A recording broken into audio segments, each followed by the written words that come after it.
យូរយូរបានហូបម្ដងទេក្រុងនឹងបងប្អូនចាមួយកដុងប្រហែលជា10000រៀលអីចឹងទៅបងប្អូនអើយចាយូរយូរបានហូបម្ដងទេឥឡូវថ្ងៃនេះយកត្រង់មកហូបជាមួយត្រីចៀនរស់មានត្រីអាំងត្រីអាំងអីចឹងទៅប្រកបចៀនលក់ស៊ីអីចឹងបងប្អូនចាហើយត្រង់នេះក៏បានមេស្មើទាំងអស់ឆ្ងាញ់ណាស់បងប្អូនអើយតែវាអត់បានមេស្មើទេវាមានតែមេកងហូបនឹងពងតូចតូចចឹងទៅបើពងធំធំជាងនឹងទៀតរឹតតែឆ្ងាញ់បងប្អូនអើយបានអញ្ចឹងចិត្តទៅហៅតែម្ដងតែអត់ស្អីទេបងប្អូនមានប៉ុណ្ណេះក៏ឆ្ងាញ់ដែរគាត់ថារៀងជូរបន្តិចតែក្រងនេះប្រហែលជាគេស្ងោរម្សៅឲ្យបងប្អូនបានគេយកមកជ្រក់ដាក់កណ្ដុងលក់ឲ្យយើងអញ្ចឹងណា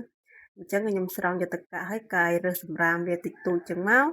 ដើម្បីយកទៅដាំទឹកជ្រក់វាបន្ថែមទៀតអីចឹងបងប្អូនចាព្រោះយើងយកទឹកហ្នឹងគឺហូបអត់ឆ្ងាញ់ទេបងប្អូនអើយឲ្យវារឿងជូរខ្លាំងហ្នឹងទៅចា